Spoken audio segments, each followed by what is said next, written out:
Pong ibalita ko sa inyo, of course, this is good news. Kasi nga po, sabi po ng ating government ay pwede na po ang 20%. Yan, sa mga restaurant, pwede na rin po ang 20% sa churches. Yan, ano. Kaya, ini-encourage ko po kayo, ngayon po, sa susunod po na Sunday, of course, pa-reserve pa rin, lalo na po, siyempre, yung mga active cell leaders po natin, magsama-sama ho tayo rito. Sa ngayon po, pwede na tayo 70 to 80 people, 20% dito po sa lugar po natin. Okay? Ngayon, abangan po natin kasi po sa 3rd Sunday of October, balik na po tayo sa ating on-site services na dalawa. Mayroon pong pang-umaga, mayroon hong pang-hapon. And let's pray po na magtuloy-tuloy ang improvement ng ating sitwasyon.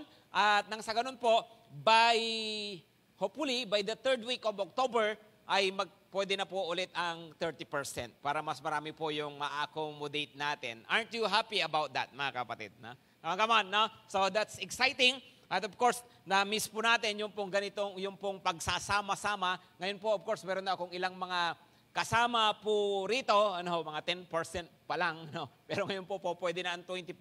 Pwede ba kayong humabol? Baka andyan lang kayo sa tabi-tabi, ha? Okay, sige po. Tuloy-tuloy po tayo sa ating pinag-uusapan, win within. Come on, pakisabi ng malakas, I will win within. May mga laban sa loob na kinakailangan po nating i-overcome. Amen po ba? Sabi ko nga po, no?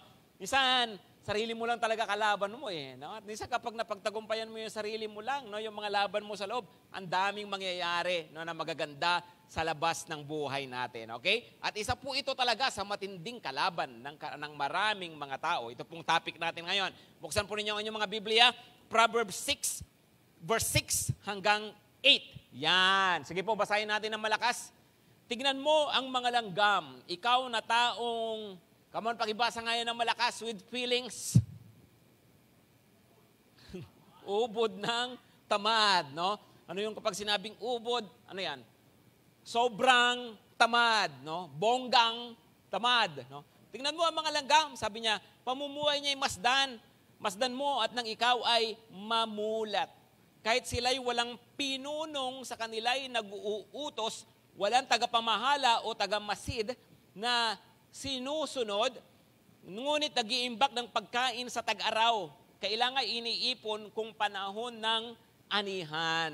Okay? Alam po niyo yung description pong yan, walang leader, walang nag-uutos, pero anong ginagawa po nila? Nag-iipon, no, nagtatrabaho. Alam niyo po, ang tawag po talaga dyan, initiative eh. Kusang palo. Sabi nga po nila, napakahalaga raw po, tayo mismo, pinupush natin yung sarili natin. Okay, kaya ang title po ng message na yan ay, message natin ngayon ay, push mo ko self. No? Sabihan mo yung sarili mo, push mo ko self. Come on, no? Kapag sinabi mong, ganyan yung sarili. Pag sinabing kalma lang self, ganyan yan, ha? Pero kapag sinabing push mo ko self, ganito dapat, yan, ganoon yung sarili nyo, no? Okay? Push yourself, okay? So, come on, pag isabi ng malakas, push mo ko self. No? Tusan nyo sarili nyo, ha? Kasi importante po talaga, yun pong ating initiative, no? Kaya nga, pag sinabi po kasing push, importante talaga, nagkikikilos, right? Okay? Come on. Kung may katabi ka dyan, bulungan mo, galaw-galaw, baka pumanaw. No? Alam niyo po, napakahalaga na pinupus natin yung mga sarili natin. So that's our title, ha? Push mo ko self. Pero tingnan mo muna natin, sino ba nangangailangan talaga ng push? So tingnan po natin ayon po sa Word of God, signs of laziness. Signs of laziness. Tingnan niyo po ito, Proverbs 26:13-16. Ang Biblia mismo, nagbigay po sa atin ng ilang mga signs. Of course, hindi ito kompleto, may iba pa, pero tingnan po natin, ayon po dito sa mga verses na ito. Proverbs 26, verse 13, umpisahan nga po natin, sabay-sabay uli. Ano ang idinadahilan ng taong, come on with feelings uli, batugan. No?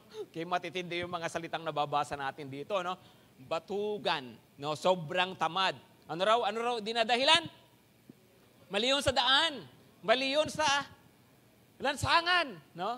Verse 14, kung paano lumalapat ang pinto sa hamba, ang batugan naman ay sa kanyang kama, no? Verse 15, ang kamay ng tamad ay nadidikit sa pinggan ni hindi mailapit sa bibig dahil sa katamaran. So, sobra na to, pre. No? Tapos, ang palagay ng tamad, siya ay mas marunong kaysa 7 taong wasto kung tumugon. Okay, ang mga signs ng pagiging tamad, batugan, sabi po niya. Number 1, mahilig po sa excuses. Yan. Mahilig sa excuses. Ano raw sabi niyo ng taong tamad, no? May leon sa daan. Mayroong leon sa lansangan. Ibig sabihin, hindi ako pwedeng lumabas.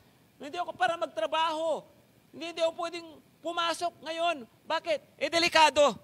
Okay, so ano raw po, ulitin ko po yung sabi ko kanina, no? Ano raw po ang dahilan niya? Sabi niya, mayroong leon sa lansangan. Hindi ako pwedeng lumabas ng bahay. Hindi ako pwedeng pumasok sa trabaho. Hindi ako pwedeng pumasok sa school. Bakit? Delikado eh. Di ba? Mayroong leon. No? At alam niyo po, pag sinabi yung mga ganyan mga excuses, ang tawag po dyan lame excuses. O nga po, sa kanilang lugar, sa Israel, totoo naman po na mayroong mga leon, pero ang leon po, normally, hindi naman sa matataong mga lugar. Kaya lang, nag-iimbento nga po kasi ng excuses. At totoo naman po talaga, di ba? Nasa buhay, from time to time, mayroong nai-encounter, you have to take risk, di ba? From time to time, mayroong mga nakakaharap na hirap, mga ganyan, Pero hindi po talaga pala sila dapat gawing excuse eh. Di ba kasi alam po ninyo, sa panahon natin ngayon, di ba, naging napakalaking excuse po talaga yung COVID. Again, I'm not saying that we become irresponsible, na hindi tayo mag-iingat. No, alam nyo naman pong lagi kong sinasabi, maging careful po tayo. Pero, iba yung nagiging careful ka lang, doon po sa ginawa na po natin na excuse. Diba? Mayroong virus hindi pwedeng gawin to, hindi pwedeng gawin yan, no? At sari-sari pang mga excuses. Alam po ninyo, ang taong ayaw kumilos, maraming palusot. Makakaisip yan lagi ng palusot. Creative yan. Kasi nga ayaw Diba? Laging maituturong dahilan. So, excuses. Yan. No? Sabi niya, may leon sa daan. Number 2. Number 2, anong sabi po sa sumunod na verse? Sabi niya kung paano ang pinto ay lumalapat sa hamba, ang batugan naman ay sa kanyang kama. No, kasi po, di ba yung pintuan nga, kusang gumaganon ho yan no?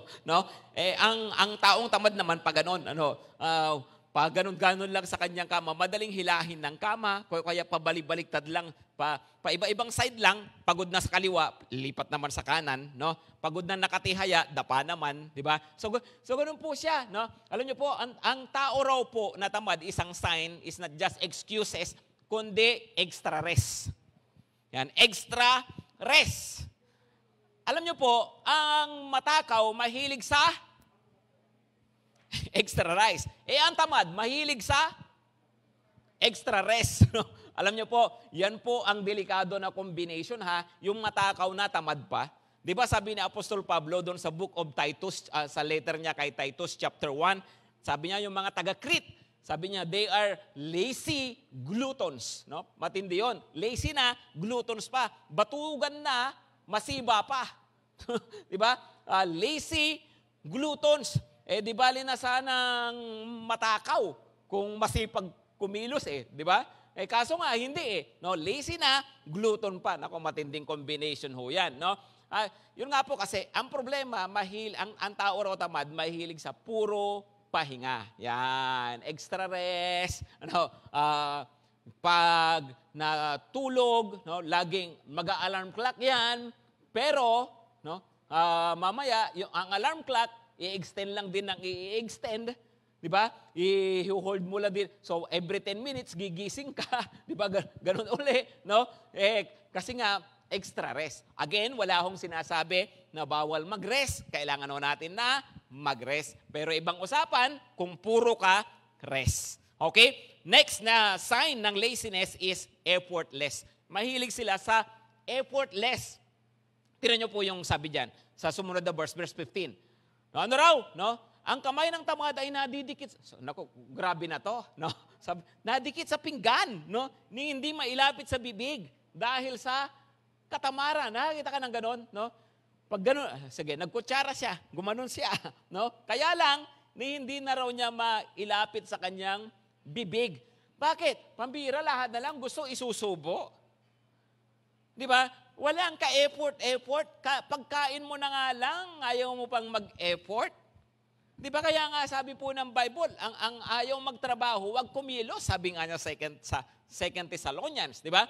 So hindi po pwede na ang tao ayaw ng effort, pero yun nga mismo ang karakteristik ng taong tamad. Gusto effortless, gusto easy money, yan. Gusto sumusweldo nang hindi nagtatrabaho, nakita na ng ganon, di ba? Gusto ay laging madaling paraan, no? Kaya pwedeng yan. Tingnan natin sa sugal, no ba? Parang mas madaling kumita, di ba? Kaya yung iba nai-scam, no bakit? Kasi madaling kumita eh. Di ba? By the way, alam niyo ho ba, yung isa sa mga bagong scam ngayon, narinig ko lang po sa radio habang nagda-drive po ako, no sabi po meron daw pong mga style po ngayon na dati kasi, di ba, boyfriend girlfriend ko no? Naghahanap ng love life, foreigner, bibiktimahin yung Pilipinang babae, tapos may pinadala akong pera sa'yo, kaya lang kailangan maglabas ng ganito para makuha mo, ganon. So may mga nabibiktima dyan, nagbigay naman ng pera yung Pilipina, tapos akala niya mailalabas niya yung perang padala daw, hindi na, wala naman na pala. Ang ginagawa namang bago daw ngayon, ganito, ganon din, love life din, no? Tapos, sasabihin na, asikasuhin ko yung visa mo, dito ka na tumira, no? Magsama na tayo rito. O yung Pilipina naman, tuwan-tuwa, no? Sige, punta ka sa ganitong agency, meron kang papasukan na trabaho, may bigay na opisina. Pupunta naman doon ngayon yung Pilipino o Pilipina. No? Pagkatapos po, mag-a-apply daw. Tapos, papakita naman nung opisina na raw yun, kunwari, na talaga namang may job order sa DFA. Kasi kumukuha sila ng copy sa DFA. So talagang parang legit. No? Tapos, pag pabayarin ka na ng ganito, no? Siguro mga placement, pamasahe, no? Hanggang nakabayad ka na, hanggang antayin mong umalis ka, hindi ka na makaalis. No? Di ba? Ang daming mga scam. Pati yung mga scam ng mga, di ba, mga face shield, mga gano'n, no, na kunwari middleman ka, may bibili, no? Tapos papatungan mo lang ng mamiso, kaso bibilihin, kikita ka ng milyon-milyon, yung pala, grabe palang, matindi palang scaman yon, no? Kasi nilalaro ka lang, kumprayo, supplier, saka buyer, siya rin pala yon. No, kasi nga, hindi mo naman tao yung kausap mo mismo, hindi naman in person eh. Diba? So paglalaroan ka lang, paikutin ka lang, bandang huli, ikaw pa magbabayad, ikaw pa magmumul. Alam niyo po, ingat, no, sa mga bagay na walang ka-effort, no? Sa mga easy money. Ako po, style ko dyan talaga, laging nagpipray. Dati may mga sinasabi sa akin ganyan. Sabi ko, Lord, makialam ka kung hindi mo kalooban to. Tapos mababalitaan ko na lang, oh, hey, scam pala. Yung ganun, no? Yung ibang kaibigan ko, nadali, no? Ingat, no? Ingat po sa effortless. Okay? Next is, yan, verse 16. Ano sabi niya? Verse 16, ang palagay ng tamad siya ay marunong kaysa 7 taong wasto kung tumugon. No? He is wise in his own eyes. Then 7 wise men who can answer prudently, wisely. No? Feeling daw niya, mas marunong siya. Yan, no? Kapang-apat na characteristic, feeling expert, no? Expertise. Yan. Tingin niya, meron siyang sariling expertise. So, mahilig sa excuses, mahilig sa extra rest, mahilig sa effortless. Ito naman, may expertise. No? Ito po yung mga sinasabi natin, too smart for his own good. So, dahil lagi siyang may katuwiran, lagi siyang may paliwanag sa ganito, no? Hanggang sa bandang uli, wala na siyang pakinabang, wala na siyang trabaho, hindi siya nakapaglilingkod sa Panginoon. Bakit? Too wise in his own eyes, no? Too smart for his own good. Ito rin po yung tinatawag nating mga smart aleck, no? Yung katamaran, pwedeng dalalabas yan yung mga smart aleck. Ito yung mga nagsasabing, di bali ng tamad, hindi naman pagod. Diba yan, mga smart aleck po yan. Ito yung mga talagang, laging may katwiran, no? Kahit sabihin mo kahit sinong kausap, magpaliwanag, hindi basta makikinig yan, no? Bakit? Wise in his own eyes. Expert siya dyan. Diba? Magaling siya, no? Pero yun ba talaga, no? Ito ba talaga? Yung ba talagang sinasabi o yung ginagawa, no? Yun po kasi ang basihan po diyan. Minsan daw po mayroong isang mama na tamad sa buhay, ayaw pumasok, ayaw magtrabaho, no? So iniisip ng pagkapamilya niya baka may sakit to. So dinala siya sa psychiatrist kasi nga naman baka sign to baka may depression, no? So pina-check up siya sa psychiatrist. Tapos pagkatapos ng check-up, ng examination sa kanya, sabi niya sa doktor ay, Dok, no, diretsahin niyo na po ako kung ano talaga ang sakit ko. Huwag niyo na akong gamitan ng mga scientific, complicated terms, no, para maintindihan ko at masabi ko rin ng diretsahan sa pamilya ko. No, sabi niya gano'n, no. Tapos sabi ng doktor, okay, sige, diretsahan po tayo. Wala ho kayong sakit, tamad ho kayo, no. Sabi niya, Dok, baka naman pwede, bigyan mo ako ng complicated scientific terms para mas madaling ipaliwanag sa pamilya ko. Di ba? Alam po ninyo, mga kapatid, no? Minsan dinadaan nga ho natin sa mga parunungan, okay? Pero, sign of laziness. Amen? Okay, so yun po yung mga signs. Ito naman po, tingnan din natin ito, areas of laziness. Dalawa pong area ito, pakinggan po nating mabuti. Areas of laziness, number 1 is secular. Yan, sa secular area ng buhay natin. Okay? Anong ibig sabihin po niyan? Pag sinabi pong secular area, pwedeng sa pag-aaral mo, pwedeng sa trabaho mo, basta sa ating mga normal na buhay, bilang tao, mapakrisyan ka o hindi, kailangan mo to. Okay? So, ito po talagang bahagi ng buhay. No? Sa secular area, sadly, of course, andyan maraming mga masisipag, no? Ang dami rin na okay lang sila, no? Pero marami rin pong tamad, no? Batugan sa area pong ito. Tingnan niyo po ito, Proverbs 24:30-34. Proverbs 30-34. Napadaan ako sa bukid at ubasan ng isang tamad at mangmang. Ito'y puno ng matinik na damo at gumuho na ang bakod nito. Ang nakita ko'y pinag-isipan kong mabuti at may nakita akong magandang aral. Ito ang kanyang nakita magandang aral, konting tulog, bahagyan idlip, sandaling pahinga at paghalo kip-kip. Samantalang mahinga ka, ang kahirap ay darating na parang armadong magnanakaw upang kunin ang lahat ng iyong kailangan. No? A little sleep, a little slumber, and a little folding of the hands to rest, and poverty will come upon you like a thief. No? Parang magnanakaw, darating ang kahirapan sa iyong buhay. No? Ano raw? Ang secret, gusto mo ng kahirapan, konting idlip, konting pahinga, no? Konting pagalukip-kip ng kamay, no? Yung ganon, no? Sa panahon na hindi dapat namamahinga. Siyempre, ang ibig sabihin niya, ano? Tapos sabi niya, and poverty will come upon you like a thief in the night. Parang armadong magnanakaw, magugulat ka na lang, wala na, ubos na. Kaya nga sabi niya, napadaan ako sa kanyang bukid, bagsak ang bakod, punong-puno ng damo. Bakit? Hindi tinrabaho. No? Alam niyo po, sa secular area ng buhay natin, yan po yung isang bagay na babantayan po natin. If you are a student, kapatid, no? Sa pag-aaral, sipagan. No? Kung asan ka ngayon, kung ano yung kalagayan mo ngayon, sipagan mo. Bigay mo yung best mo dyan. Hindi lahat pare-pareho ng level ng IQ. Pero lahat pwede pong magpare-pareho ng effort na ibinibigay. Okay? Kasi depende talaga sa effort. No, sabi nila, genius ka kasi. No? Actually, kahit genius, kung hindi siya mag-e-effort, mauungusan siya, malalagpasan siya ng taong normal, ng taong average lang. No, bakit? Kasi wala talaga yan sa IQ lang, no? Nasa effort po talaga yan.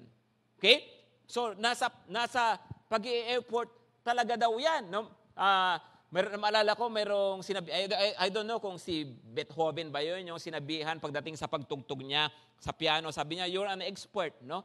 What? Sabi niya, what expert are you talking about? I spent para mga 20 hours a day practicing and you call that genius? No, I'm not a genius, sabi niya. Kaya nga po meron din po nagsabi, perspiration. No?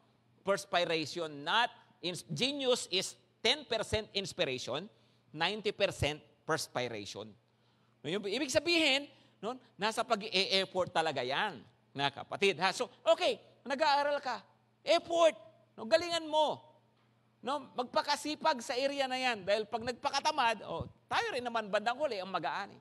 Okay, nagtatrabaho ka, nagbi-business ka, namamasukan ka, what do you do? No, naku, wag tatama rin. Marami kasi magaling talaga sa umpisa, ganado sa simula, tapos bandang huli, tinatamad na, sa una, excited, tapos bandang huli, wala na. No? Yan, no? Ingat po. Kasi, yan, sa secular area, marami po rin ang tinatamad kaya wala pong nangyayari sa kanilang buhay. At lalo na nga po ngayon, sa panahon po ngayon, no? Pwedeng marami kasing excuses. Okay, another area is spiritual. Spiritual area. No? So, sa secular, isa yan sa area na pwede kang lazy, no? Pero sa spiritual din. Pero ganito po actually ang nangyayari, no? Marami na dati masipag sa spiritual, okay? Masipag sa ministry, pero nung magkatrabaho, napunta lahat ng sipag sa secular at nawala sa spiritual. Okay, kapatid, listen ha. Tama magsipag ka sa secular mo. Tama yan, kailangan mo yan. Pero utang na loob, huwag mo namang ubusin ang sipag mo sa secular. Maglaan ka lagi ng sipag at lakas para sa spiritual. Marami po ang nakakalimot dyan. No? Dapat masipag ka in both. Hindi yung masipag sa secular, tamad sa spiritual. Hindi rin pwedeng masipag sa spiritual, tamad din naman sa secular. No? Basta the Lord will provide. Di ba? Ganon. Basta pipray lang ako. No? Alam nyo, tama na nagpipray, tama nagtitiwala kay Lord, pero hindi rin naman sinabi ng Panginoon na maging irresponsible tayo sa ating mga sarili. Huwag sasabi, Lord, naglilingkod naman ako sa iyo, ba't wala akong makain? Yung mga ganyan, no? Lord, naglilingkod naman ako sa iyo, bakit wala akong pera? No? Teka muna, ano ba ang panuntunan ng Diyos sa buhay? No? Totoo po, the Lord can provide in so many ways, pero importante po, ginagawa natin ang ating part natin. Okay? Sipagan sa secular, sipagan po sa spiritual. No, tingnan niyo po ito. Sige, focus po tayo sa spiritual. Matthew 25:24 to 26. Matthew 25:24 to 26. Sabi niya, lumapit naman ang tumanggap ng 1,000 salaping ginto at sinabi, alam ko pong kayo maigpit at pinipitas nyo ang bunga ng hindi nyo itinanim at inaani nyo ang hindi nyo inihasik. Okay, ganito muna ang background niyan ha. Mayroong parable si Lord, talinghaga. Sabi niya, mayroong isang mama, paalis siya. Nag-iwan siya ng mga salapi sa kanyang mga alipin. Binigyan niya ng 10,000 salaping ginto. No, yung isa, nag-invest. Pagbalik niya, sabi, Lord, andito po, yung binigay niyo sa akin. No, kumita pa, doble. Yung binigyan niya ng 5, no? Lord, kumita rin. Libre, ng doble. Ito, pangatlo po, yung isang, sabi, ang pagkakatagalog dyan, 1,000 salaping ginto. No, sabi niya, Lord, kilala ko po kayo namimitas kayo hindi nyo tinanim, no? Ni-ano nyo ang hindi nyo inihasik. Sabi niya, verse 25, natakot po ako, kaya't ibinuon ko sa lupa ang inyong salaping ginto. Ito na po ang inyong salapi. Anong sagot sa kanya ng Panginoon? Sumagot ang kanyang Panginoon, masama. At ano? Come on, ano raw? Masama at tamad na lingkod. Alam mo palang pinipitas ko ang bunga ng hindi ko itinanim at inaani ko ang hindi ko inihasik. Ano kasunod? Bakit di mo man lang ipinuhunan? Sabi niya, sana may ginawa ka man lang, no? Para nang sa ganon, hindi masayang yung pinagkatiwala sa inyo. Pero mga kapatid, alam ito pong talinghagang ito ng Panginoong Hesus, ang tinutukoy po niya ay tungkol po sa spiritual na bagay. Primarily sa paglilingkod. Lahat po tayo tinawag ng Panginoon na maglingkod sa Kanya. Lahat po tayo pinagkatiwalaan ng Panginoon. Kung ano po yung mayroon tayong kakayahan, pinagkatiwala sa atin ng Lord. Sa akin po, pinagkatiwala ng Lord ang GTC. Okay? At iba pang mga ministries, pinagkatiwala po sa akin ng Panginoon. Sa inyo po, kung ano yung ministry nyo, no, as a cell leader, pinagkatiwala yan sa iyo ng Panginoon. Kung mayroon ka pang ibang hawak na ministry, pinagkatiwala sa iyo yan ng Panginoon. Tandaan po natin, yung pinagkatiwalang yan ng Panginoon, balang araw harap tayo sa Kanya, magbibigay sulit tayo sa Kanya. Haharap ako sa Lord at sasabihin ng Lord, ano ang ginawa mo sa GTC na pinagkatiwala ko sa iyo. Of course, hindi lang po ako yun. Kasama po tayo. Ano? Ikaw, taga-GTC ka, ano ang ginawa mo? Leader ka ng GTC, ano ang ginawa mo? Lahat po tayo haharap po sa Panginoon. Pero tandaan po ninyo ha, sa pagkukulang, hindi yung excuses na, Lord, kasi ganito kasi ganyan No? Ang nakita ng Panginoon sa mama, ano nakita ng Panginoon doon sa taong yon? Sabi niya, masama ka, tamad ka. No? Yun ang problema. Come on. No, tingnan mo ang sarili mo, aminin. No? Minsan, kaya wala ho talaga tayong nagagawa para kay Lord. O madalas, ang dahilan po niyan, katamaran. Hindi ko sinaming tamad sa lahat ng bagay. Ha? Pwedeng masipag ka sa work, kaya ka nagpa-prosper. Pero, masipag ka rin ba sa gawain ng Panginoon? Alam niyo po, balang araw, hindi sasabihin na Lord, masipag ka na professional. Masipag ka na negosyante. Okay? No? Higit sa lahat, ang pananagutan natin sa Panginoon ay kung nagpakasipag ba tayo o nagpakatamad tayo sa ating paglilingkod po sa Kanya. Kaya nga sabi ko nga po sa secular, sige, galingan mo kasi ikaw makikinabang yan eh. Diba? At makikinabang dyan yung pamilya mo. Kaya mai-enjoy mo yung pinagpaguran mo. Mai-enjoy mo ang bunga niyan habang narito ka sa lupa. Pero pagdating sa kabila, hindi na yon ang usapin. No? Iiwan mo na lahat yan. Iwan mo na sa anak mo. No? Pero ang ihaharap mo na lang kay Lord na mai-enjoy mo ay yung ginawa mong paglilingkod sa Kanya. No? Yun yung investment natin sa langit. Yun pong ating ministry. Nakapagpatayo ka nga ng napakagandang bahay sa lupa. Kasi ang sipag mo sa secular, ang tamad mo naman sa spiritual. Pagdating mo sa kabilang buhay, no, wala kang bahay. No? Baka naman may bahay. No? Kaya lang baka kasing laki lang ng CR nung ka-churchmate mo, no, na maliit ang bahay sa lupa pero naglingkod kay Lord. Diba? Alam mo, sinasabi ko po, ito mga kapatid, ha, of course, sabi ko nga, galingan mo sa secular, magpakasipag ka dyan, sige, pero tandaan mo lagi, merong spiritual, huwag mong kalilimutan po yan. Minsan sa ministry, di ba, minsan yan po yung madaling ipagpaliban, no? Lalo na po sa panahon natin ngayon, no? Na para, of course, dami nating mga limitations, pero naniniwala rin po ako, yung mga naging faithful sa Panginoon sa panahong ito ng pandemic, matindi po ang reward din yan. No? Recognition yan galing po sa Panginoon. Of course, tamang magpahinga. No? Pero tandaan mo rin, too much stress and you become restless. Yung tamang pahinga lang, kapatid. Kasi too much stress, you become restless. Di ba maraming gano'n, no? Pahinga muna ako, lay lang muna ako. Okay. Hanggang makita mo sa sarili mo kasi hindi ka sanay na gano'n, no? Hinahanap mo rin pala may ginagawa ka and you become restless. No? Kaya enough rest lang, ha? Okay? So, yan, sa ministry. Pero ito pa, no? Pwedeng tinatamad, hindi lang sa ministry, tinatamad sa fellowship. Big sabihin, nasanay na, no? Na hindi nag-church. Kahit pwede na, no? Ayaw na. No? Bakit? Kasi tinamad na eh. Tinamad nang magpunta sa church, tinamad nang gumising ng maaga sa linggo, tinamad nang magbihis, tinamad nang mag-effort para sumamba. No, ingat po tayo dyan, ha? No? Baka mamaya kahit sabihin na ng IATF, 100% na, pwede na, no? Tinatamad ka pa rin, no? Okay? Kasi nga po, baka pwede pong nakasanayan ang katamaran, no? Alam niyo po, yan ang mga danger. Pag tayo na kondisyon na wala sa sistema natin, yun pong pag-church, pag-cell group ng on-site, nawala yung sa sistema natin yung gathering, nawala sa sistema natin po yung yun pong mga pagkikita-kita natin bilang mga magkakapatid.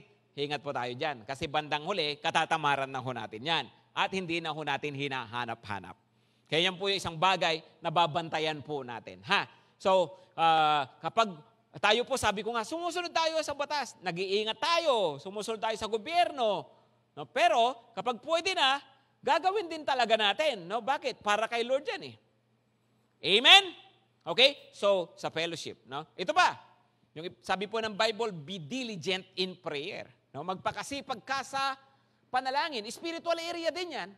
Are you diligent in prayer? Are you diligent in the Word of God? Sa devotion? Sa spiritual na bagay? No? Mahalaga po na sa bagay pong palayan, magpakasipag tayo. No? Na tayo raw po, hindi tinatamad sa panalangin. No? Yan. Nakita ka ng taong gano'n, no? Manghihingi na nga lang, tinamad pa. Di ba?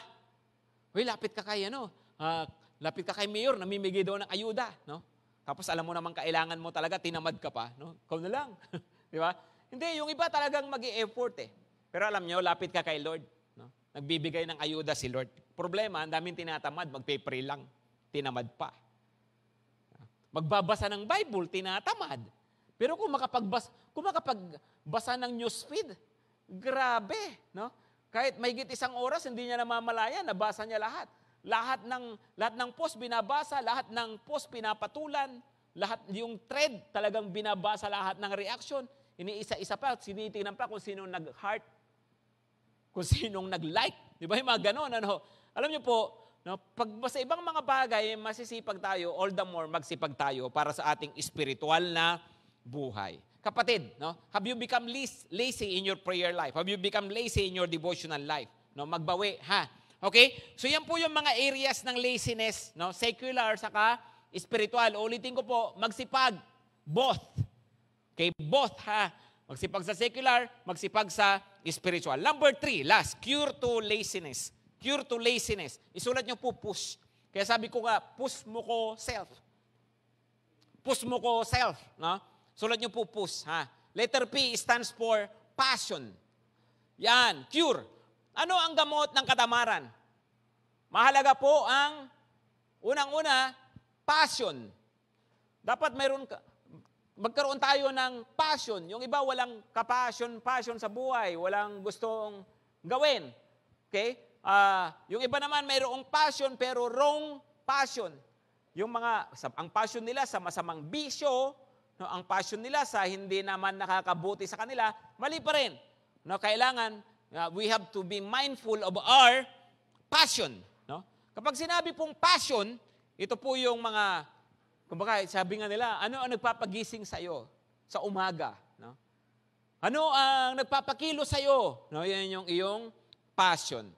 So kapatid, ano ang mga po pwede mong gawin in line with passion? Alam mo, hanapin mo, magkaroon ka ng passion. Tulungan mo ang sarili mo kung wala pa. No, gusto kong magkaroon ng passion. Lord, give me passion. No, bigyan mo ako ng passion sa isang bagay. No? Pwedeng nahingin po yan sa Panginoon. Okay? Tapos ito pa, pag mayroon ka namang passion, ang gawin mo, make your passion your work. Make your passion your work. Okay, ito yung passion ko eh. No? So, ito, magpo-focus ako rito, pwede kong gawing work to. Di ba? Pwede ko bang pagkakitaan yung hilig ko? Pwede. No? Basta yung mga bagay na mabubuti. O kaya, kung ano naman, make your work your passion. Yan na yung mayroon ka eh. Alam nga namang maghanap ka pa ng iba. O di turuan mo ang sarili mo na maging passionate ka sa ginagawa mo. Okay, ulitin ko po make your passion your work, saka make your work your passion. Either way. No, so walang excuse. Okay? Basta, importante, meron akong kasi pag may passion ka sa isang bagay, sisipagin ka rin talaga dyan eh. Di ba? Ginaganahan ka dyan. Gusto mo yan. No? Naibibigay mo yung best mo dyan. Nag-e-effort ka dyan. Okay? Ito pa, make your passion your reason. Make your passion your reason. Reason to what? Reason to work. Di ba? Reason to exert effort. No? Halimbawa, passion mo mag-travel. No? Passion ko, pastor, mag-travel, makarating sa iba-ibang lugar. No? Okay, good. Kaya lang, wala akong pamasahe eh. No? O di make it your reason, magtrabaho ka, magnegosyo ka, para may pamasahe ka. Di ba? Para may pangbayad ka sa hotel. Di ba? Kasi passion mo pala yan eh. Right? Passion ko, pastor, sports, no? Okay, that's good. Pero masusustain mo kasi yung passion mo pag nagwo-work ka. Okay, wag kang lang doon sipagin sa alam mong hindi na yung puro lang pleasure, no? Yung pleasure na yan, pwede mong gawing reason para ikaw ay mag-effort talaga sa buhay. Okay? So, ito yung passion ko, no? Ito yung gagawin kong dahilan, no? Paano, pastor, passion ko magpahinga, no? O di magpagod ka para mas masarap ang tulog mo. Di ba? O di mayroon ka pa ring reason kasi gusto mong puro pahinga, no? So magtrabaho. Okay? So mahalaga po kasi yung passion. Okay? Pero remember, mga kapatid, your number one passion should be the Lord. Number one passion lagi, spiritual passion mo. Okay? Number one passion mo, yung para mga bagay na pang walang hanggan. May passion ka sa trabaho, may passion ka sa pag-aaral, pero laging nangingibabaw yung passion natin sa mga spiritual na mga bagay. No? As you know, nabanggit ko rin po dati, ngayon po, nakaisang linggo na po kami, doon po sa ini-start nga po naming family business. No? At salamat po sa Panginoon sa blessing po niya. Of course, maraming po salamat talaga sa mga kapatiran na tumulong po sa amin. Ano po. Ngayon, alam po niyo yung business po na yan ay talaga may kinalaman din po sa passion. No? Kasi yung anak ko nga po, si Denise, ay passion din po niya talaga. So, kaya siya po yung talagang pangunahing tao po namin para dyan. Pero, kasi ako po, siyempre, si Mami Weng, dati naman na siya sa secular work, no? Dati rin siya nagbi-business. No? Ako po yung bago No? Ako po yung bagong na-involve sa kanya. Tama-tama naman kasi pandemic, so mas may time ako kasi wala akong gaanong shooting nga ngayon. No? Pero yung nga po, no? Napansin ko, ay nakapagbibigay ng passion. No? Yung ba? Nakakagana. No? So nitong mga nakaraang mga linggo, talagang yung binigyan ko siya ng time, binigyan ko siya ng attention, no? Pati sa mga pag-aayos kasi medyo mahilig din naman ako na konti sa art.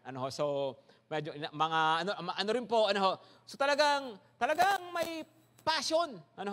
Tapos kauumpisa, siyempre, may passion kami. No? Pero early on, sabi ko sa mag-ina ko, no, kay Denise saka kay Pastor Raweng, no, basta ingat tayo, wag nating pagsisilosin si Lord dito sa business natin. No?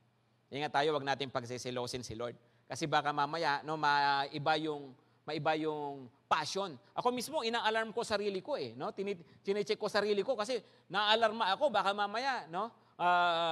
Naiintindihan ko na pag una pa lang, natural mayroong excitement. So natural yung feelings na yon. Pero sabi ko, binabantayan ko sana, hindi po pwedeng, yung ganitong excitement, parang laging ganon, no? Na very passionate ka dyan, hindi pwede. No? Bakit? Kasi kinakailangan bantayan yung tamang passion. Ang number one passion po ay yung kay Lord. At minsan kinakailangan mong bantayan din yung sarili mo. Halimbawa po, nung last Sunday, nagbukas po kami, Friday, Saturday, tapos Sunday close. Kaso may mga inquiries po talaga sa Facebook, no? Kasi sa Messenger, kasi nga po may mga ads. No, nung una, may binuksan akong dalawa nung umaga-umaga pa lang. Pero mamaya, habang nagpe-prepare po ako, may nag-ano pa rin. Sabi, hindi tama to. Hindi ko na binuksan. No? Hindi ko sinabi kay Denise, anak, entertain mo. Wala, no? Hindi. After na talaga, no? Saka lang namin entertain. Kanina, no? May nakita ko na naman, pumasok na message para nakaka-tempt na buksan. No? Hindi ko bubuksan, hindi ko binuksan. Buksan ko nga. No? Bakit? Kasi sa totoo lang po, no? Dapat nag-iingat tayo. Dapat alam natin kung sino ang number one. Amen? Mga kapatid, binibless ka ng Lord sa trabaho mo, sa pag-aaral mo, sa negosyo mo, huwag mong pagsilosin si Lord dyan, ha? No? Ilagay natin kung sino, alam natin dapat kung sino po ang number one. Okay?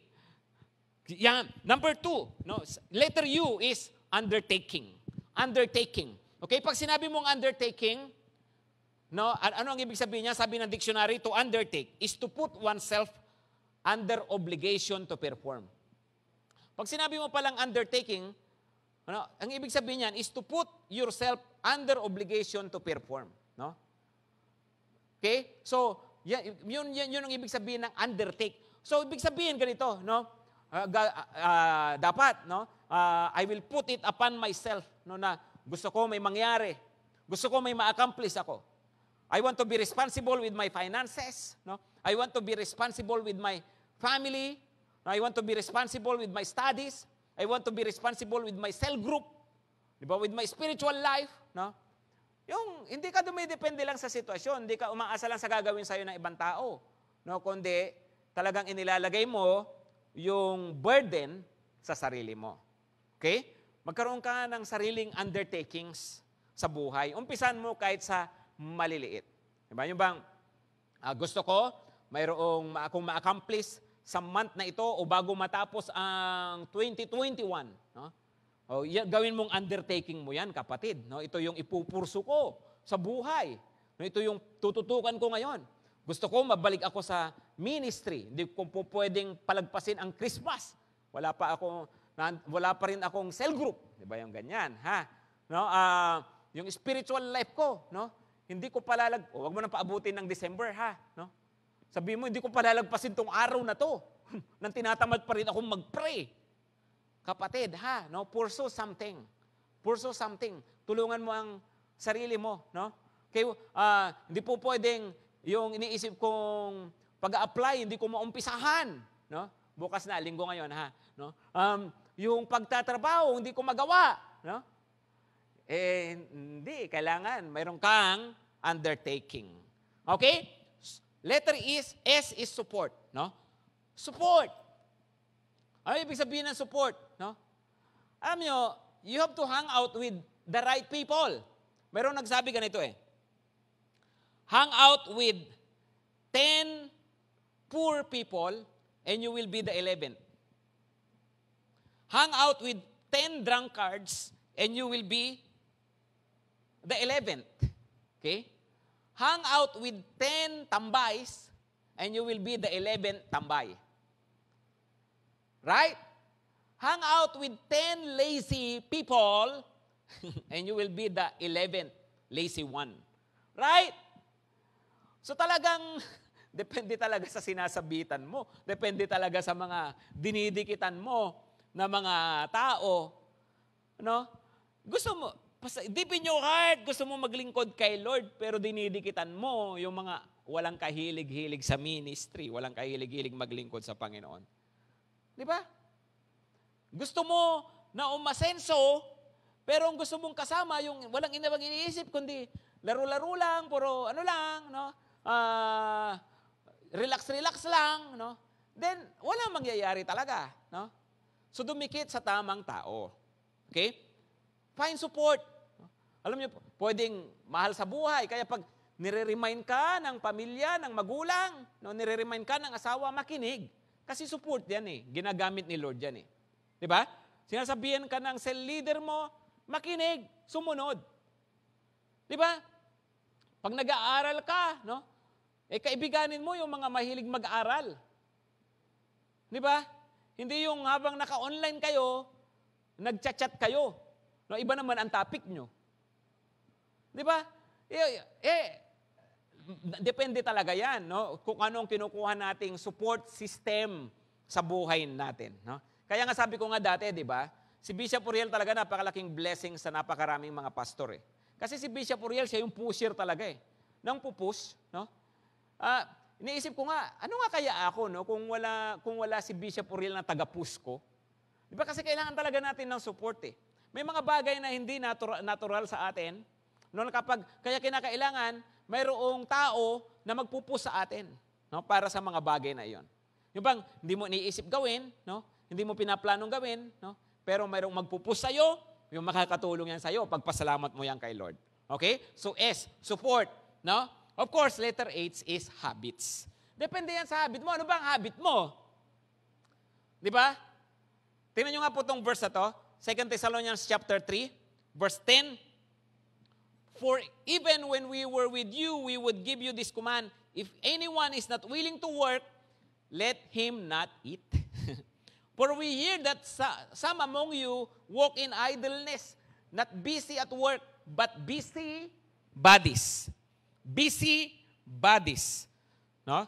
Balikan natin yan. Sabi niya, now such persons we command and encourage in the Lord Jesus Christ to do their work quietly and to earn their own living. Ano? Magtrabaho ka. Sabi niya, no? Pero ano raw, ang problema po, maraming busy bodies. Hindi busy at work. So ano ang habit mo? No? Busy body. No? Ano ibig sabihin? No? Yun lang. Yung, pag sinabi kasi busy bodies, yung chika-chika, no? Yung chismoso, chismosa, yung ganyan. Yung puro ano lang, nakikibali-balita lang. At alam nyo ngayon, kahit di ka maglalabas, mas grabe nga ngayon Di ba? Ang daming busy bodies sa Facebook. Ang daming busy bodies sa social media, sa TikTok. Magugulat ka sa TikTok, no? No, yung ba, grabe, ano lang yan, 30 seconds, pero nakaubos ka ng 2 oras. 30 seconds yun, No? Kasi nakakaaliw talaga, smorgasbord Di ba? Chapsoy ganun-ganun, iba-iba na papanood mo Kaya yung iba, wala nang tiyaga ngayon manood ng mahaba. Di ba? Pero anong tawag dyan? You are being busybody. Di ba na? Yung buhay na may buhay, no? Sayaw ng may sayaw. Di ba? Yung mga ganun-ganun nila. No? Di ba? Yung vlog ng may vlog. Di ba? Nako, we are becoming too busy body. Hindi natin namamalayan. No? Pero are we busy at work? Are we busy earning our living? Are we busy for our secular lives? Or, higit sa lahat, are you also busy para sa gawain ng Panginoon o para sa iyong spiritual na buhay? No? Habit, kapatid. Ibalik tamang habit. Ano ang tamang habit? Magpipray ako. Babasa ako ng Bible. Pagkagising ko ng umaga. Yun ang una kong gagawin. Habit yan. Pag linggo, habit ko yan. Mag-church ako. Basta pag pwede na, pupunta. Hindi ako absent dyan. Ngayong simbahay, talagang magsisimbay ako. Sa cell group, habit ko yan. Di ba? Yung naglilid ako ng cell group ministry ko, habit ko yan. Hindi ko tatanggalin yan sa buhay ko. Amen po ba? No? Pagtatrabaho, habit ko yan. No? Yung sa pagtatrabaho, ganito yung ginagawa ko. Pag mayroon akong tamang work ethics, hindi ko habit magpalit. Hindi ko habit na walang ginagawa. No? Hindi, magtatrabaho ako. No? Kahit naka-online, magiging honest ako. Hindi ko nanakawan ang kumpanya ng oras. Gagawin ko yung trabaho ko. Di ba? Tamang habit, mga kapatid. Work ethics. Bigay mo yung best mo. Tamang habit. Push. Push mo yan, self. Okay? Sabihin mo sarili mo, push mo ko, self. Sige nga po, tumayo nga po tayong lahat.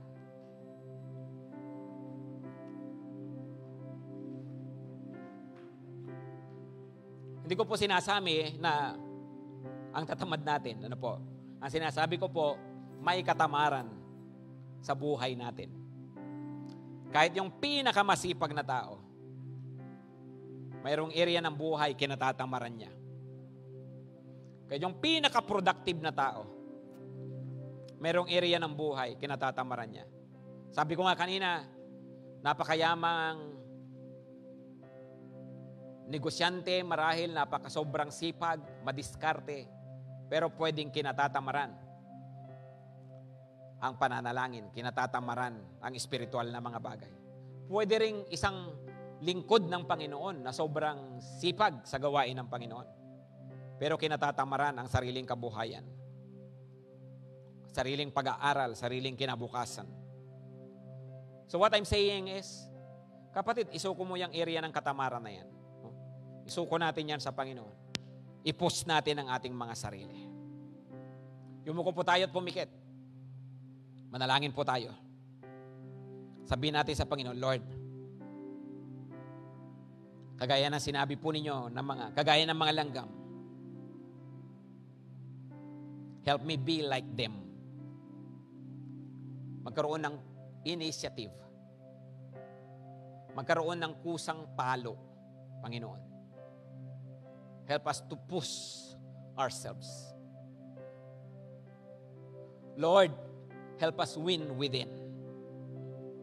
Nasa loob namin to, Panginoon, ang struggle na to. Struggle sa katamaran. Nasa pagkatao namin ito. Nasa sistema ng katawan namin, ng isip namin, ng puso namin. Lord, help us win within. Baguhin mo kami, Panginoon. Make us driven people. Driven, Panginoon. Higit sa lahat, para sa iyo. Driven para sa pamilya. Driven para sa sarili. Driven para sa pangarap. Make us diligent, Lord. Magsipag po talaga kami, Panginoon, sa mga mahahalaga at mabubuting mga bagay. Thank you, Lord. If any one of us here is discouraged, Lord, and tired, tulungan niyo po sila, abutin niyo po sila. Kapatid, naiintindihan ka ng Panginoon, if you are discouraged, siguro nag-effort ka, walang gaano nangyari. That's why you're discouraged now. Pwedeng sa spiritual, pwedeng sa secular. Ilapit mo lang sa Panginoon, Lord. Tinataas ko ito sa inyo. Alam ko matutulungan niyo ako. Kung sa oras na to, you feel tired, hindi naman ako tamad, Lord. Alam niyo po yun. Napagod lang po ako. Hingi ka ng kalakasan sa Panginoon. Lord, revive me. Strengthen me again. Come on, come on. Lord, for those who are tired, I pray that you ignite them again. Strengthen them, Lord. Ma-restore ang kanilang kalakasan. Ma-restore ang kanilang passion, Panginoon. yung mga discouraged, Lord, bigyan mo sila ng faith. Increase their faith para mag-undertake uli ng mga bagong mga bagay. O mag-undertake ng dating bagay, Panginoon, na kinag-discourage sa nila. Lord, give us faith. Encourage your people. Thank you, Lord. Salamat po, Panginoon. Hayaan niyo po na mag-rise up kami. Diligent people. Masisipag na mga tao, Panginoon. Alisin niyo ang katamaran sa buhay namin. Itinatakwil namin ito. Itinatakwil namin sa aming buhay in Jesus' name. Lord, baguhin mo po kami. Thank you, Lord.